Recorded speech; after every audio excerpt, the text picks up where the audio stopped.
I wish I had been there more for my mom because I remember her crying a lot. And of course, I was very Of sad, course. but it was in private. But I talked to a health professional, mental health professional, and she said, JT, you were a kid. Yeah. That was not your job to be there for your parents. And boy, that took the chains of Christmas past off my shoulders. Yeah. Hi, everyone. Welcome to another episode of Living in Adoption Land. I'm your host, Brian Elliott. This is the podcast I wish I had before I started my journey more than 20 years ago. I explore the world of adoption from positive stories to stories about heartbreak, trauma, and sometimes even a lifetime of hidden pain. There are more than 500,000 kids in the foster care system today waiting to find a home, while infertility rates are at their highest in history, not to mention the pain of a child or parent's search for biological family only to discover they don't want to be found. We'll also talk about the DNA science that is coming for your family secrets, the complexities, controversy, and casualties in the multi-billion-dollar unregulated business of babies. All right, let's get into it. Hey, I'm Brian Elliott. Welcome to another episode of Living in Adoption Land. Today I'm here with JT. JT, welcome. Woo! Hello, hello.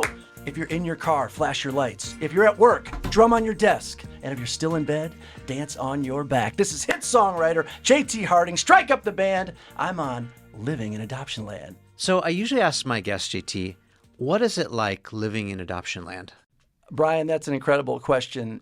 For me, it's terrifying to think of if I wasn't living in adoption land, because I feel like I won the lottery of life when I was adopted, and I don't even want to daydream of where I might have ended up, or maybe staying with a couple that couldn't take care of me. So, I was adopted at birth, and my last name is Harding, and I wouldn't trade it for the world. So I just feel incredibly lucky. And my parents, Larry and Kendra Harding, it gets confusing, the people that adopted me, my family, they were giant sports fanatics. My dad caught a touchdown in the Rose Bowl, and he worked for ESPN. And, I wanted to crawl inside MTV my whole life, and they just encouraged me, and I'm hairspraying my hair, and I'm wearing crazy clothes, and they always just encouraged me. So once again, I just feel really, really lucky.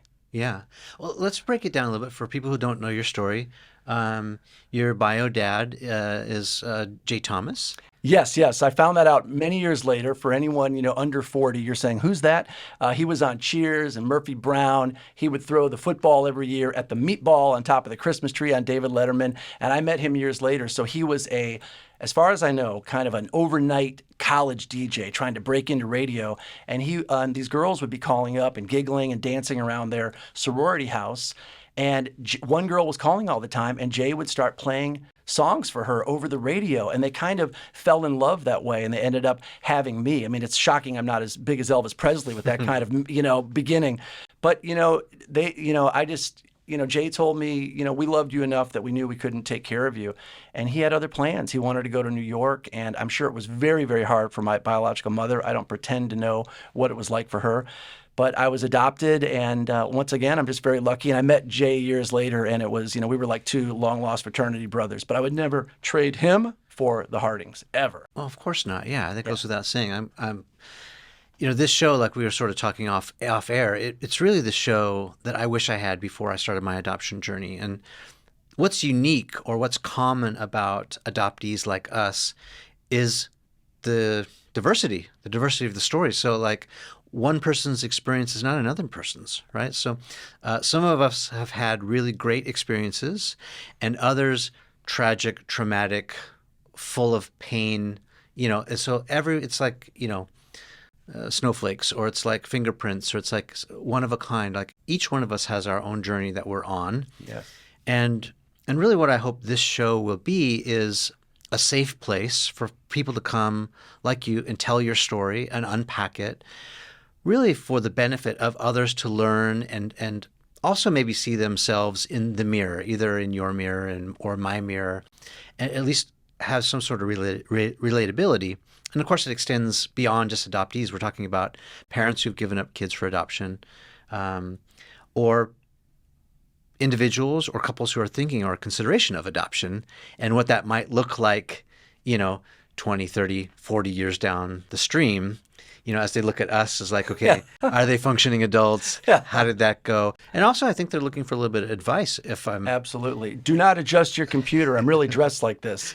And I've certainly had a trauma or two not related to adoption, and we can get into that. But Yeah. some people say like, well, you wanted to be on stage and you wear these wild clothes, and I'm like, well, that just comes from Prince videos and loving Van Halen. But I don't know. Maybe if you look deeper, maybe who knows? Maybe because I was adopted, I was like, hey, maybe I need a little more attention. And for you youngsters tuning in, I didn't have Instagram in junior high, so to show off my clothes, I had to walk to the pencil sharpener twice a class. But so also a lot of parents ask me, they write me on Facebook or Instagram or whatever, hey, I've adopted a child. I'm so scared they're going to want their original mother years later. In my experience, no, not at all. So if you're thinking of adopting a child, and listen, I'm not a therapist, I'm just telling you my experience. I mean, I wouldn't trade my parents for anything. It's like it doesn't even enter my mind. So I try to give people that advice. So let's underscore that a little bit. So what is the advice exactly? You're saying you should search, or? Oh, so sorry. So a woman that adopted a little boy has written me a couple of times and said, do you think when he's a teenager, he'll wish that he was with his original mother?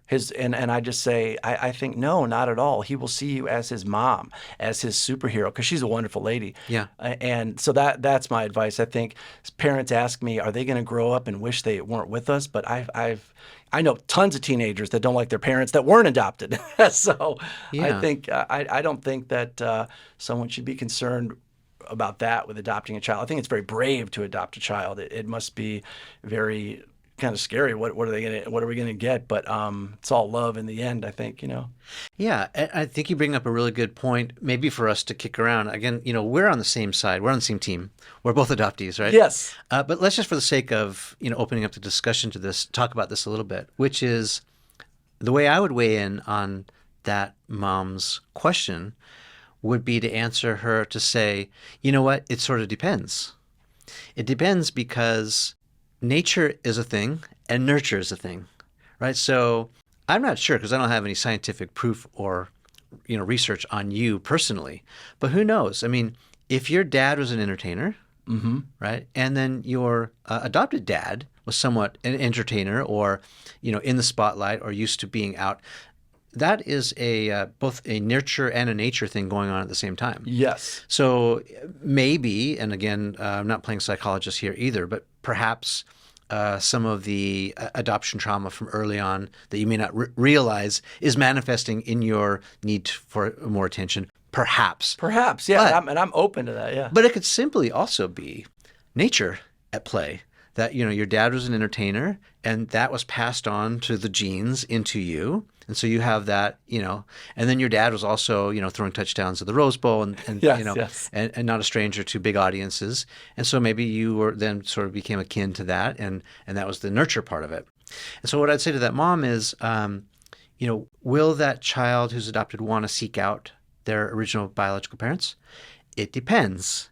Depends a lot on the nurture, because that's what you can control. Yes. Right? So if you neglect that child, or if there's trauma, like let's say divorce, separation, abuse, other difficult things, which are very normal in any sort of dysfunctional family. Yes.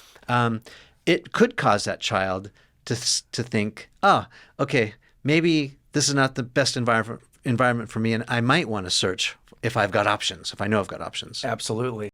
And part two to that, I mean, I know we're jumping into things right away, but I like it. My biological mother, who I don't have a relationship with, but is a wonderful woman, she had been looking for me forever. Oh, is that right? Okay. Bless her heart. I mean that in the best way. So that's the other side of it too. See, I didn't have anything missing or a longing. And when I was in school, I was like, telling girls, hey, Bon Jovi might be my dad. Who knows? Right. I just was having a ball with it. But so that's the other side of it. So an adoptive child, their parent might be looking for them. And so we met, and I just got to tell you, so we had talked for a couple of months on the phone, and she said, hey, I'd like to tell you who your biological father is. And I was like, and she said, I didn't know. I never knew. Okay, wait, so let me pause you and let's go back in the chronology of it. So she was searching for you for a long time. How long had she been searching? I believe for a very long time, and she... Are we talking like a decade, 2 decades? A decade probably, and she had paid people to find me that I think lied to her and said he's going to call you on a sick me. He's going to call you on on his 16th birthday. Of course, I never called. I was back in Grosse Pointe, Michigan, in the Battle of the Bands. I had no idea. So I feel bad in that way. I mean, it's not my fault. So she was looking for me and looking for me. Okay, so were you? Was your adoption through an adoption agency? Do you know? It was, yes, in Nashville, yes. Okay. But I don't have any information or anything like that where it was or. Okay, so you don't know much about the agency. All you know is anecdotally through her that the agency told her that you would probably be contacting her around your 16th. No, she had hired private detectives to do it. So Oh. let that be a warning to people out there. So Yes. for over a decade, paying money to people, I found this out all after. And then, in the 90s, computers start coming out, and someone contacted me and they said, hey, your biological mother is looking for you, and we're wondering. And then I just had the little information that I knew. Here's where I was born. Here's what time, and a computer just matched us up instantly. Okay. And there it was. Okay, so I'm just Yeah. piecing this together in my mind, just for the listeners too. So what you're saying is the investigators or the private detectives that your mom hired were stringing her along Stringing her along completely, and completely yeah, exploiting her, cheating her out of her money, totally, complete jerks. Yes, giving her empty promises absolutely, just to take her money. absolutely. So that's the warning. Yeah, I mean, buyer beware. They should be in the record business. Yeah, that's fair. And then at some point she got wise, and she sort of gave up on that and went a different route. So how did you get in touch with that person? Yes. So I moved out to Los Angeles. I looked on all the back of my CDs, and they all said California. For those of you just turning in, I'm a hit songwriter. I wanted to be in the music business. So I go out to Los Angeles, and this is a true story. One night, I have like 3 or 4 roommates. I'm up late watching TV, and there was a commercial, like really cheap. And there's a lady on the commercial running down an alley with a fake baby in a blanket. And she looks at the camera and says, were you adopted? You deserve to know where you were from. And this number came up. This is true. And What year was this? Let's put a timestamp on it. probably like 1995, 96. 1995. Okay, so for those of you who are younger, about a year later, the internet was born. Excellent. Yeah, Okay. exactly. So it's pre-internet, Yes. And pre-cell phone. totally. So I just picked up the phone and dialed the number, and that's what happened. I said, this is my name. I don't want to give all the details. This is where I was born. I think at this time I've always known. And because she had been looking for me for so long, her name was already in all sorts of databases, and it just went bing, bing, bing, bing, and there was a match. Okay. And they called me and they said, we know who she is. We're going to call, and they're going to call me. And then that's how we met. That's amazing. So was this a paid service? No, it's totally free. Okay, so this was just some do-good organization that wanted to connect families. Yes, with a really cheap commercial. Yeah. And can I add, I had a friend recently call me and say, hey, a buddy of mine, and this is, I'm trying to give the best advice I can. A buddy of mine found his biological mother over Facebook. He's about to call her because you can call people on Facebook now. He said, but I just thought, do you have any advice? And I said, hold up. What are you, crazy? Yeah. You might as well drive by and throw a brick through the window. I said, she may be married. She may have a family. The mother may not have ever told anyone. You can't just go barging in. Yeah. And my buddy was like, oh, that's actually some good advice. So his wife wrote a letter to her through Facebook. Yeah. You think it's okay if he contacts you? So I definitely recommend that. You can't just come knocking on somebody's door and say, you had me years ago, I think. 100% endorsed. I would co-sign that. Yes, Yeah. yes. Tread lightly. Yes, Brian concurs, yes. Yeah. So, we were talking about my adoption story, and, it's very public because I've shared it in a couple different episodes, but I'll just kind of repeat it here for those who haven't heard it. That's the advice I wish I had had. Now, I did write a letter to my mom, and it was an exhausting search. It was happening over 20 years, and right around the same time the internet started to kick in was when I started to get traction. And it turned out that all the cold calling that I did to try and match came up empty.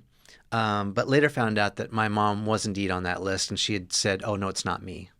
Oh, And it was 3 or 4 times that happened. But she had thrown me off the scent very innocently, like, "Oh, that's honey." what my biological dad said to the woman. It's not mine.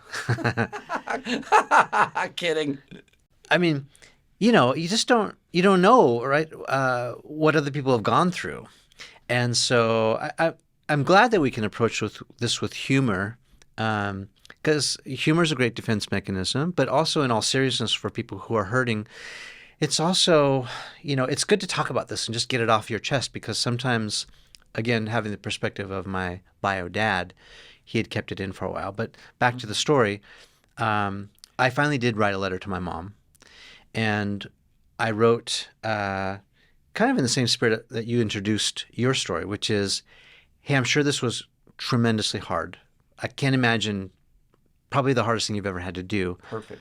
And I just wanted to let you know, because I'm a parent now, I would want to know, did I do the right thing? Did I give my little boy to strangers, and are they loving him? Is he okay? And I wanted to just let you know everything turned out great. Like, I have a great life. I have my own family now. I'm thriving. And I just want to let you know it worked out. Perfect. And if you want contact, here's my name, address, phone number, email. Sent a little picture of our little family, That is great. And then I got that letter back from her, and it actually came from her attorney. And it said, Ms. Stewart does recognize that she's your biological mother, but wants no contact. And in fact, this is us putting you on notice, Mr. Elliott, that if you send any further correspondence, we will not hesitate to file a restraining order against you immediately. Yeah. I did not know that story. It's hard to hear. It was a sucker punch. Yeah. And I was devastated. I was pissed. I was sad. I was envisioning this Hallmark moment, this movie moment we'd embrace, like, I've been looking for you for all these years. You've been looking for me. And it's like, finally.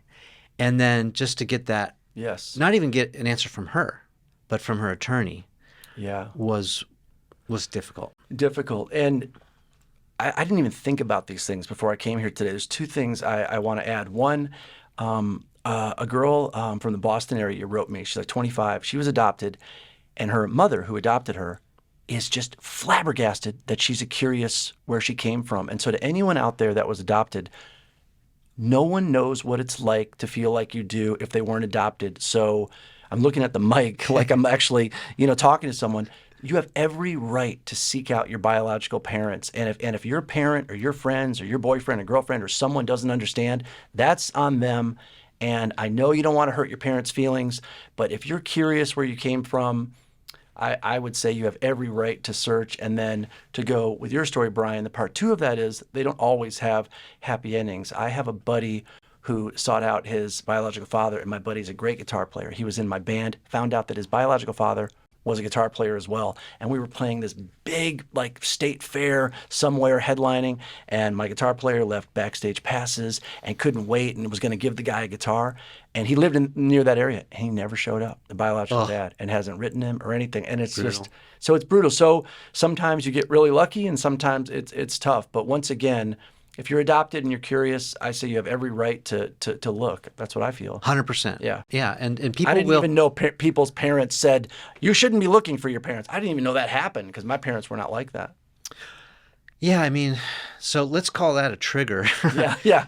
And I would just say, as someone who's experienced or continues to experience these triggers on a regular basis, I'm still wrestling with my trauma, right? Like, so this is one of the things that I've realized over the years as I have a little bit more life experience, and that is sometimes I beat myself up and I think, I'm a full-grown man, JT. Why am I still bothered by this, right? Yeah. But what I was reminded of from a mental health professional who's given me a lot of great advice, she said, if you weren't bothered by this, you would be a human, Oh, that's great advice. I mean, this is totally normal reaction, normal behavior to feel devastated when your biological mother rejects you Yes. through her attorney with the threat of a restraining order. That's cold. Yes, it is. Right. It's cold.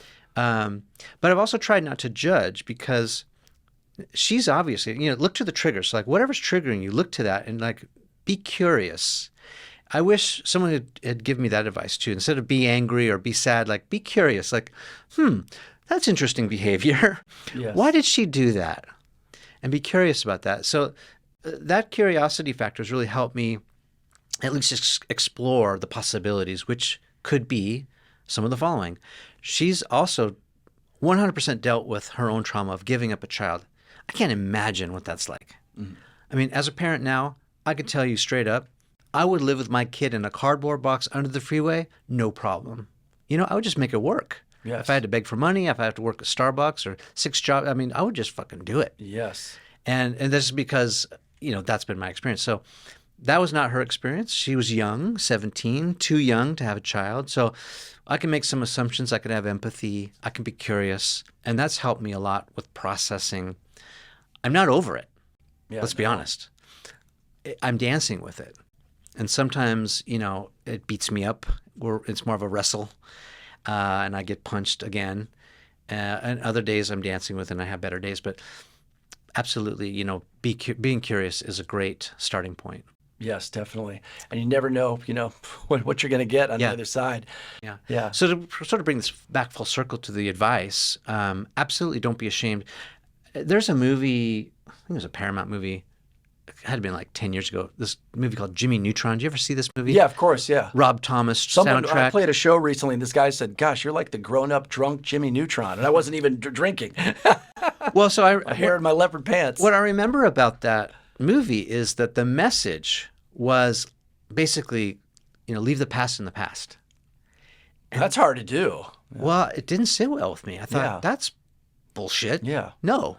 I'm a songwriter. All I do is just dig up past heartbreaks and write about them again. Yeah. My heart's been broken more than the ice cream machine at McDonald's there on La Cienega. Yeah. But it's been great for my songs. But, so the answer to that also is it depends. Like, so if you've had a great experience like you did with your parents who were nurturing and loving and gave you, filled your needs. Yes. If that's good, then you probably are not going to need to look elsewhere and do extra stuff. Exactly. And not like it was a cakewalk. They had problems. course. I would get grounded for sneaking the car out to go downtown to try to meet Prince and whatever else. I mean, it wasn't like we were just sitting at the dinner table smiling every night. Yeah. I would get grounded from the band because I wasn't doing my homework. Of course. Normal stuff. Yeah, normal stuff. Yeah, exactly. Yeah. But, if you can't leave the past in the past, then you shouldn't. Yeah, I mean, I can't. I mean, I can't leave the past in the past myself. No. Yeah, I mean, I think it's a Star Wars theme, right? Like imagine Luke confronting Darth. Remember when Yoda's like, you have to confront the darkness? Exactly. Great analogy. Yeah. That's what you got to do. You Yeah. got to go battle Darth Vader in the dark. Yes. And ironically, another adoptee, right? Yes. It's funny. Oh, yes. It's funny in an ironic kind of way how adoption stories permeate media and fictional stories throughout. Exactly. I mean, they're all over the place, from Harry Potter to Spider-Man to Superman. I mean, if you want to look at religion, you don't have to look too far than Moses, Yes, exactly. Jesus. Jesus. These are all adoptees, guys. Exactly. Right? That's great. Yes. It's everywhere. Yeah. And yet, Pinocchio, kind of, right? absolutely Pinocchio. Yeah. Exactly. Yeah. And so, and actually, Pinocchio is a great, we could probably riff on Pinocchio for years because Geppetto, apparently, as the adopted father, apparently is trying to fill a hole, a void in his life, and wanted that child. And he didn't really do it very well, did he? He pushed him out, right? And there's a lot to be learned from some of these stories. But anyway, it permeates our society, our narrative, and yet people who are not adopted, they're oblivious to it, Yes. and they'll say very, innocently, leave the past in the past. But it's very damaging, or can be damaging advice to those of us who still feel the pain, and literally need to confront our past. And that was my case. Like, I couldn't live in the present until I reconciled my past. I just couldn't leave it up in the air because I don't know. I couldn't explain. I need to know. Yeah, it's like, it's probably even heavier than this, but it's like to anyone listening that doesn't know what it's like a breakup, and like, well, how can I fall in love with someone else if I don't kind of deal with this? You know? And I think it's very hard. And my wife was this way for a long time. She didn't understand, and she gave me that bad advice, leave the past in the past, because she saw me hurting, and she thought if I just sort of swept it under the carpet that I would be better leaving it in the rearview mirror. And, at first I thought, okay, well, there's some it kind of makes sense, but it never really worked out because it was just unresolved and sort of, festering. And so it wasn't until I addressed it that I started to heal. But again, she's oblivious. She has no idea what it's like not to have parents, or not to know even your origin story. Like, Exactly. what am I? Am I Irish? Am I Jewish? Am I German? Am I from entertainment blood? Does my dad throw touchdowns? Like, Yeah, exactly. And that's If you'd seen me on the football field, you would know definitely his dad is not a sports guy. yeah. Well, but just knowing that too is so important from just a human rights standpoint, Totally. right? We have the right to know. Exactly. And for your listeners, so check this out. So I move out to Hollywood. I'm living in an apartment with 4 guys, talking to my biological mother. This is all true. And she said, I want to tell you who your biological father is. And I could just tell in her voice that she was telling the truth. And Okay, so what year is this that she? just like a few months after we met. Like Okay, so right 95. after. Yeah. So we talked on the phone for like 2 months, and it was a blast. Yeah. And caught I you told up. my parents, and we would talk on the phone a lot. And she said, he's not like other people. Now, I'm trying to be polite here on this podcast, but that makes your mind go, what does it make you think? Your dad's Superman. Yeah. Okay, that's you're a positive outlook. Yeah, I was like, I'm just going to be honest. What was he in jail? Did he cause trouble? Right. Is there so And she said, oh no, and I could tell in her voice that she was telling the truth. She said, no, he's an actor. He was on the show Cheers. And like the Terminator scanning for a human, my brain was going through the cast of Cheers, and I was like, what? And you read my mind. I said, my biological father is Ted Danson, and my roommates were jumping up and down. You're rich. She said, no. His name is Jay Thomas. And I said, Jay Thomas, the DJ? True story. 1 block, I was living on the most unglamorous corner of Hollywood. 1 block from my apartment, on the entire side of a building, was a poster, a billboard that said, Power 106 Radio, we apologize for Jay Thomas. And it was his head on the body of a woman because he was battling Howard Stern, East Coast, West Coast, and he was being so wild on the radio, he kept getting fired. And I saw his face. Mr. Holland's Opus was out. I had gone to see it. Jay starred in it. I was working at the Tower Record Store. Jay would come in there, a total loudmouth. I went to a movie premiere that I thought Prince was going to be at to try to give him my CD because Prince had a record label. Jay Thomas, my biological father, who I'd never met, had no idea, was emceeing for Entertainment Tonight, the movie premiere, and my friends and I were heckling him. I mean, it's such a bad movie. I'm surprised Jay didn't make it. Yeah, you've got chills. Yeah. Well, so it just makes me think. Yeah, it's unbelievable, right? But it's true. It is unbelievable. Yeah. I mean, well, what do you make of that? Is that just coincidence? Well, first of all, I think, every time I open the fridge and the light comes on, I start doing a 10-second song and dance. So I feel like I get a coincidence that we're both there, kind of. I feel like I must have a little of the entertainment bug from him, but he hated music. He was like, Elvis is a thief, Bob Dylan's a moron, the Beatles are hippies. So where the music comes from, I don't know. But, Jay... No, I'm talking about the chance meetings, those, 1, 2, 3, like... I think it's just coincidence. It had to be. Or was the universe showing me? Or do you want to be in entertainment and you land in a city where there are entertainers? I say in my book, I feel like sometimes God picked up America like a bath mat and shook it. And all the normal people hung on, and everyone else like me, we all landed in L.A. Yeah. We were all here trying to make it, Well, and I think it's a strange coincidence. I don't know what to make of it. Yeah. But, it's really unbelievable. I won't try to make sense of it, but... And don't forget, I've been growing up watching him on Mork and Mindy, Cheers, Murphy Brown. He had a commercial with Twizzlers, and the mouth would be talking. Yeah. I love licorice. And as a kid, I would imitate that commercial, and it's the voice of my biological father coming through the TV. Yeah. Let me just say this. Yeah. That it's been my experience that there are often signals all around us that we don't recognize. And that could be like, what your true calling is, like, a bird to the water. I mean, a bird to the air, fish to the water, like what your calling is, right? Yeah. There's signals all around us. But I also have this theory, it's mine only, but for me, trying to find my origin story, my parents, was a bit like this beacon. Now, I don't know if you've ever watched those like animal shows, National Geographic kind of stuff. Sure. And I'm wearing a leopard print suit. I love National Geographic. So like when you see like the bear cub get separated from its mother, what does it do? Looks for her everywhere. Looks for her. It looks for it, and it just wails, like cries and wails, like this beacon, this homing device.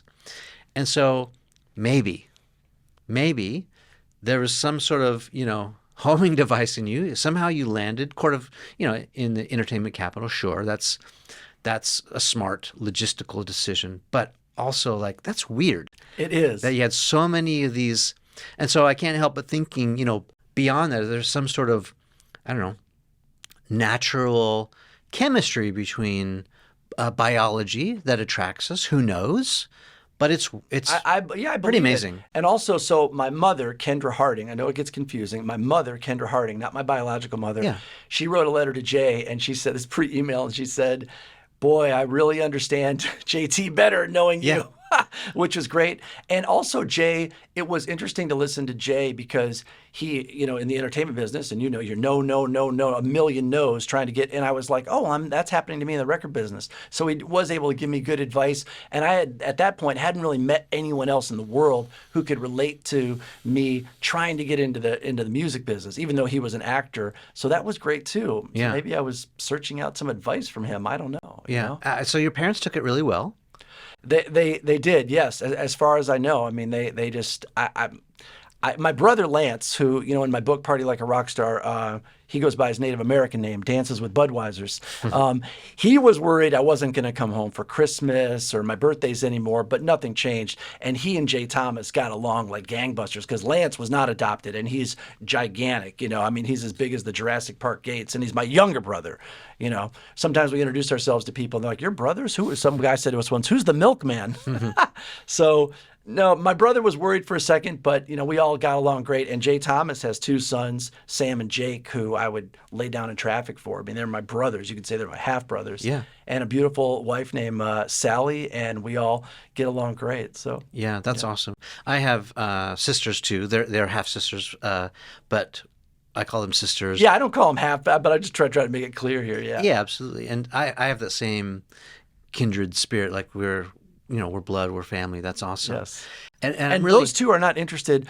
So Jay's son, Jake and Sam, they're not interested in entertainment at all. Yeah. One of them loves hunting and cooking. The other one loves drawing animation. It's just wild. Yeah. Yeah.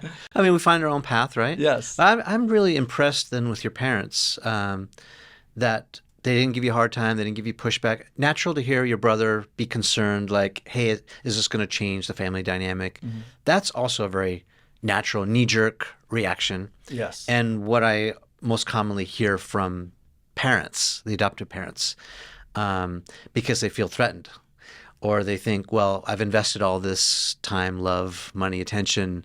Is it just been in vain now? And that's just insecurities talking, right? So yeah, and sorry to interrupt. Maybe Brian, maybe my mom and dad felt some of that, but they didn't share it with me, and they weren't really closed up kind of people. I mean, my dad would kiss me on the cheek and hug me, even though he's a big football player. Yeah. So if they felt that, I didn't hear it from them. And I would say good on them if they were hiding it, because I think that's the smart move, is to keep that on the down low. Also normal to have those feelings, but like to not express them or let that spill onto you says a lot about them in a very, very positive way. I think that's the standard, right? Is to, when you're really putting the child first, if you're really putting your child first, and that's the adoption story that is the current narrative everywhere, whether that's, the latest celebrity adopting their fourth or fifth child from another country. Yes. They always say, we're saving this child. I'm not a super fan of that narrative. I am a fan of putting the child first. So what often happens in that scenario is the story is about the adoptive parents, not about the child. And then we forget about the fact that child also has other parents. Yes. And so what of them? Like, were they coerced out of giving up their child because they were impoverished or, pressured from a societal standpoint? I heard through my dad, when I found him, that my mom came up from a very Orthodox religious home. They were Christians. And I'm sure, just kind of doing the math, 70s or whatever, that was not an easy time to be a single mother who had sex before marriage and was having a kid. Mm-hmm. That must have been really, really hard. Yes. Everything was like secretive. Don't tell anyone. And shameful. Don't be ashamed. Yeah. They used to send girls away to live with their cousins or to like a boarding house to have a kid, and then come back and they would tell them things like, honey, just forget about it. Like it never happened. Hit the reset button. Yes. Right. And so no wonder my mom, whatever the case, because I haven't had the chance to reconcile or even hear her side of it, but no wonder that was a reaction, right? The reaction that I got. So I have some, some empathy for that, although I can't can't get my head around it. But Exactly. it must be And I agree with terrible. you. We were both on the same page. We both say over and over, I can't imagine what it was like for them. And this is funny. I haven't told anyone this, but it's not a secret. You just reminded me of something. I don't remember this happening, but Jay Thomas guarantees me it did. So my parents came to visit the family in California, Jay Thomas, his wife and the kids. And Jay was making everyone lunch when they first met. And Jay said, I just walked behind my dad, the big football player, and he said that I just had my hands on his, like he was in a chair, I had my hands on his shoulder, or I was lightly massaging him or touching his arms. And Jay said he's never forgotten. I don't even remember doing that, but I think maybe just instinctually I was like, this is my dad, we're meeting Jay, Yeah. but hey, this is my dad. Maybe I was reassuring Larry Harding, I didn't need to. It's a funny little memory I have, or that I was reminded of. Yeah, I think I was just like, hey, this is my dad here. Just I want everyone to know it. Yeah. Yeah, and what a great gesture you did, sort of maybe unconsciously. No, that's what I meant. It was totally unconscious. Yeah. Yeah. What a beautiful moment, though. Yeah, I For know. your dad, Yes. right? And And he might not have noticed either, but Jay had said it just like, and Jay said to my family, my mom and dad, he said, hey, can I make you lunch? And they were like, well, if you want to. And he said, it's the least I could do. yeah, absolutely. Yes. What a healthy thing to say, though, right? Like, Yeah. I'm super glad to hear that's kind of how it went down, because I think sometimes we get stuck as humans thinking about this sum zero game, which is, unfortunately in adoption, there are winners and losers. Mm-hmm. There's no getting around it. Okay, someone's gaining a child and someone's losing a child. End stop, full stop, right? Yes. But now, if there can be healing after the fact, that Jay's coming to see that his boy is in a loving, nurturing home where your parents, stepped up as the parental figures in your life and provided that love and attention and nurturing and care and teaching that Jay was not able to do for whatever reason. That's amazing. And then that you guys can come back together all these years, and then he can be open enough, or maybe get peace of mind that, maybe it is that exhale moment, like, okay, everything did work out. Totally. And I say in my book, he said that he felt like he was going to be cursed. He was like, God's going to curse me for giving up a child. And, Jay was kind of, a tough man. He was always like, oh, you're from Michigan. You guys never talk about your feelings. I'm like, you're the one that's acting like Mr. Tough Guy. Yeah. But he just thought he was going to be cursed, gave up a child, and he's, auditioning in New York, trying to make it. And then, he said I saw mommies and daddies shopping Thanksgiving weekend with all their kids, and he just leaned up against the wall and he started crying. And I've never really been around him when he cried ever. But if this was a bad Hallmark movie that he could have starred in, then cut to me on a chair at Thanksgiving, getting everyone to sing, we all live in a yellow submarine, happy as I can be. My dad would pick me up and roar like a dinosaur, get off the chair. So here's Jay thinking he's going to be cursed, and here I am in another part of the world in the best situation I could ever be in. Yeah. So then what advice then do you have to dads like Jay or moms like my mom from the adoptee standpoint?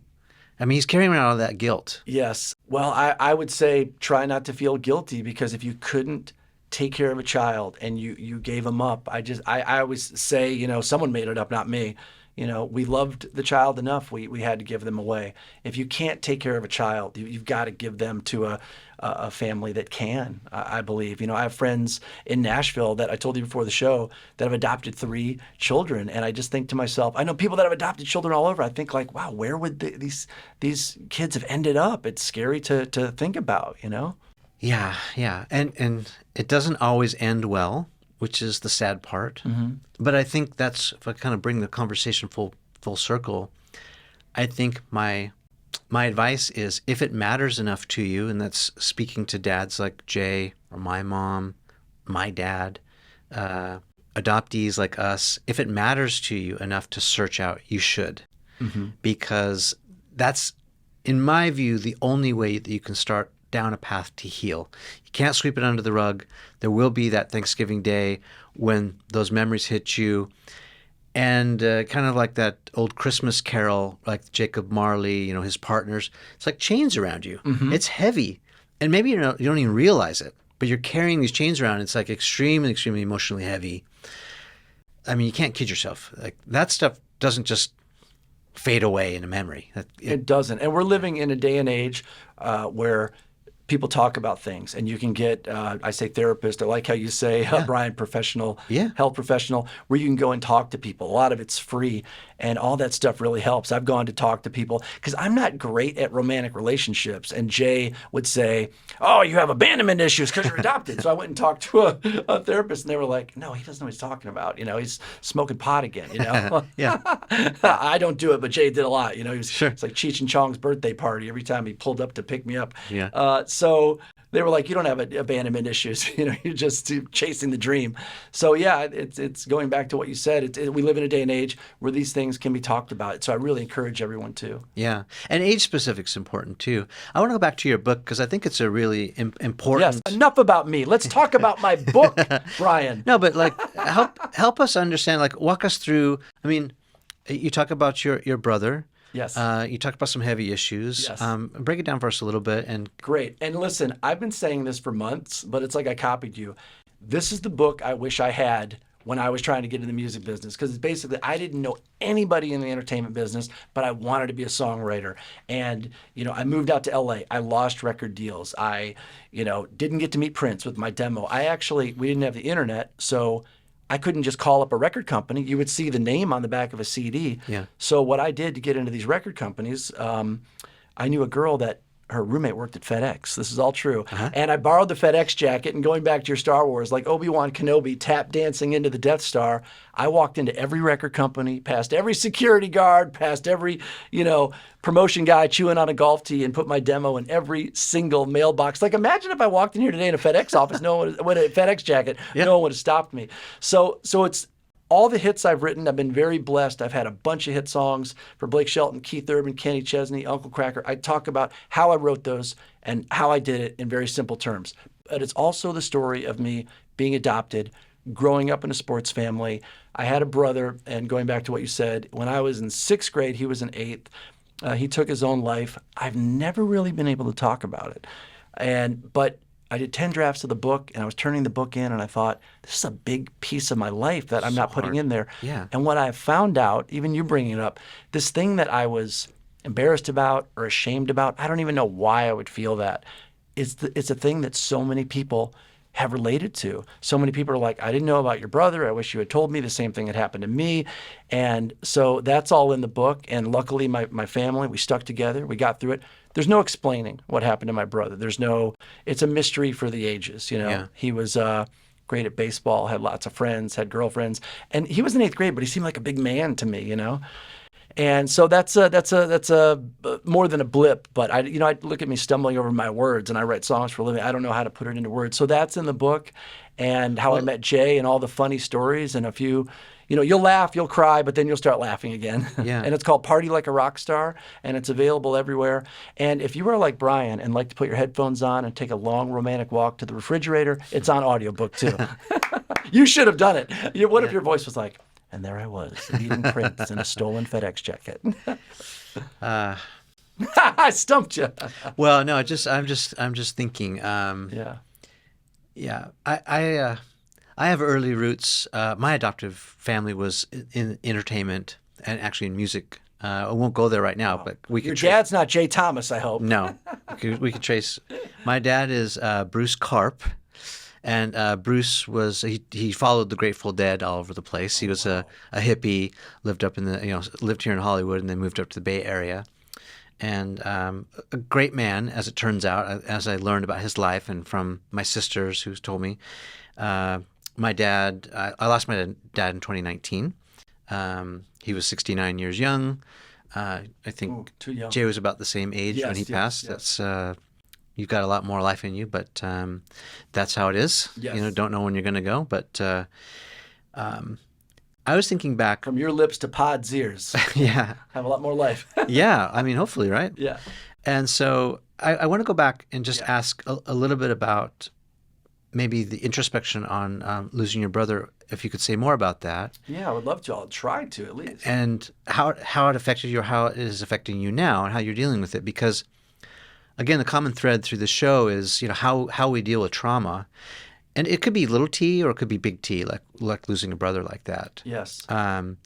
But we have to recognize that the trauma does affect us, right? There's this great book that I recommend called The Body Keeps the Score.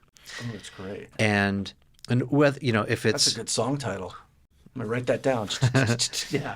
Well, and so what I've learned from these trauma experts, even like people like Dr. Paul Conti, who wrote the book recently on trauma, it's called The Silent Epidemic, is that whether we like it or not, trauma is going to affect us. So if it comes in from, let's say mentally, if we are exposed to an experience like you did with your brother, that's going to maybe manifest itself in physical ways. Of course. Or if we're in a terrible car crash or we have abuse, physical or sexual, that's going to manifest it in a mental way. Absolutely. You can't get away from it.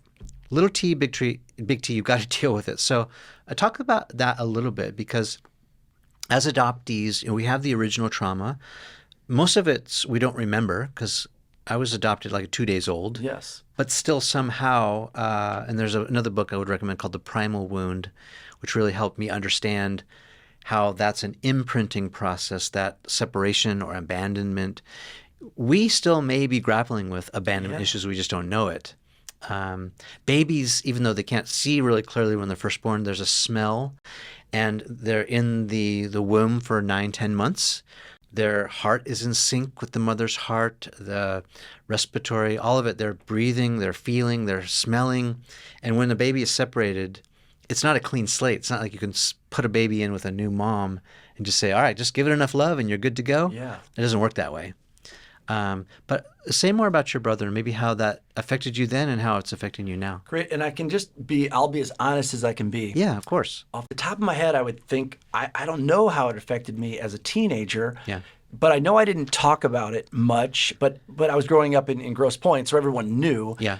Did you go in, or were you able to talk outward about it? I never really even mentioned it, and my friends never mentioned it. And I found out years later they were like, we were always like, oh, don't mention, JT, don't mention Lee, who's his name, to JT.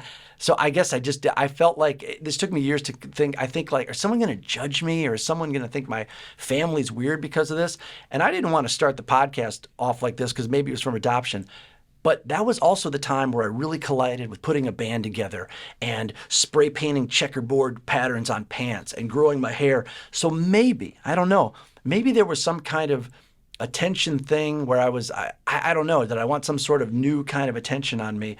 I just never really talked about it. I never really dealt with it. Yeah. My brother Lance and I would joke about it all the time. We'd say, oh, remember when Lee did this or Lee did that? Yeah. And then all these years later, just when I wrote the book, and I've had to apologize to some of my closest friends in Nashville. They're like, a guy said to me, my buddy Josh said, I don't feel like we're as close. You had a brother that passed away. You've never brought it up. And I said, well, you're calling me saying, hey, did you see the Friends reunion? What am I going to say? Oh, I did. Oh, and by the way, my brother, killed himself in our basement. Yeah, yeah. So I just think writing about it in the book has really helped. And I wish I had a better answer for you. But I do know this. I wish I had been there more for my mom, because I remember her crying a lot. And of course, I was very sad. Of course. But it was in private. But I talked to a health professional, mental health professional, and she said, JT, you were a kid. Yeah. That was not your job to be there for your parents. And boy, that took the chains of Christmas past off my shoulders. Yeah, yeah. And that's really all I can really think about it. But I wonder, what he's doing. I wonder, if he's looking out for me. And there's a song by Kenny Chesney that I did not write called Who He'd Be Today. I wonder who he'd be today. I hear that on the radio sometimes. I'm like, gosh, I wonder what my brother Lee would be doing. Yeah. Mm-hmm. So that's really all I can say about it. But it's certainly nothing to be. Now I'm getting a chill. It's nothing to be ashamed about, because if you can talk about it without being embarrassed, like maybe it's just a moment that people go through, this tiny little moment, and then they lose their life. So maybe if talking about it, if it stops someone from that one little moment they get trapped in, they can live a life. Yeah, and that's why I applaud you for the book. I think it's so important. Again, especially since we're grown men, right? Mm-hmm. We can talk about hard things. Yes, we can address. We're not talking about kids discussing this, right? It's not. It's got to be age appropriate. But whether it's the trauma you feel from an adoption or giving up a child, or you've gone through a life-changing experience like losing a brother to suicide. I mean, these things are worth talking about. It's cathartic. Yes. It's therapy. It's why I do this podcast. Yes, and you're great at it. I've listened, but being in front of you, it's fantastic. Oh, it's my pleasure. And I have to say that really it helps me, because I've been so, I think my trauma has caused me to go inside. And this is something I'm still working on. I've maybe become more introverted as a result of some of the things that have happened in my past. And it's the exact opposite of what I need to be doing. Like, I shut down, I detach, I'm quiet, I isolate, I don't tell anyone what's wrong. And it's the exact opposite of what I need to do, right? Yeah, it's tough. Yeah. It's that idea of, the fish that's on the dry land. It flaps away from the hand that tries to help it back in. Oh, yeah. It's not like a great analogy. Yeah, you got to write a book. Well, I think Sting kind of wrote about that in a song at one point. Well, you right? know what, dude? This is what I do in songwriting. Yeah. Good artists copy, great artists steal. Yeah. So, yeah, he got it from somewhere too, probably. Well, I'm inspired. And on a little side note, you're bringing all these great things. My brother's best friend was a guy named Rich Waller, who I'm really close with. Rich really started getting into music when I did as well, and he kind of taught me how to write songs. He would say, listen to these songs. We would kind of dissect the songs together because I don't know the notes or anything. Rich and I, to this day, are best friends. My other second best friend is, I don't mind mentioning him, Greg Pettengill, who lives in the Virgin Islands. He was also my brother Lee's other best friend. So I am like best friends now with the guys that were friends with my brother, and one of them really influenced me and my journey to in music. So that's another interesting side note. I'm sure I would have found someone else that would have kind of mentored me, but it is interesting that I lost a brother but gained these two other brothers. It's interesting. Right. I mean, it's the opportunity when you're served a shit sandwich, right? Yeah. It's like there's nothing Is good this about vegan? it. Yeah. Nothing good about it. No. But then, we can say, okay, now what? Yes. Well, now, okay, now I got the waitress's phone number. Yeah. Right. Don't cancel me. It's a joke, people. Yeah. well, you have the opportunity then to be closer to someone else. Yeah. I'm not a believer in things happen for a reason. I think things happen. Maybe there's some, like we talked about earlier, something Homing beyond. advice. Yeah. But like in that case, you and your brother's friends then saw the opportunity to get together and became close. I think that's wonderful. The other thing I was going to say, so Tim McGraw is another famous adoptee. Did you know that? I did, but I found out something 2 days ago that I didn't know from some guys that know him. Do you know? So his father, correct me if this is wrong, Tug McGraw is a famous baseball player. Right. He had that baseball card next to his bed for years, and then he was up in his attic. Do you know this? Going through some papers, and it said, like, found his birth certificate, Father Tug McGraw. He's like, what is going on? That's incredible. I heard his story, but I just wondered, country music, you're sort of in a circle. Yeah, yes. It's wild. It is wild, Yes. right? And as Jay Thomas, the loudmouth, would say on his radio show, he filled in for Howard Stern every Friday before he passed away, and he said, give your children away, and then when they're successful, welcome them back into the family. Terrible advice. He was going for laughs as always, yeah. Yeah, that's awesome. Yeah. Well, we've covered some great ground. I really appreciate you being part of the show. Oh, I wouldn't have missed it, and that's why I came in person. Living in adoption land, you're doing great things for people, so thanks for having me on. My pleasure. And tell everyone where they can get the book. Is it on Amazon? Is it? Yeah, it's everywhere. It is called Party Like a Rockstar by yours truly, JT Harding. You can find it online, local bookstores, and the audiobook. A lot of people love the audiobook. That's why I mention it. Party Like a Rockstar, and I promise you'll love it. Laugh, cry, and laugh some more. As always, thanks for listening. Don't forget to leave a review and as many stars as you think this show deserves. It helps more people find us and join the community. I want to hear from you. What do you want to know about Adoption Land? How can I help? Are you a parent who's given up a child and you're wondering, how to find that child or whether or not you should reach out to contact them? Are you an adoptee like me and you want to know how to go about it? There's resources out there I can point you to.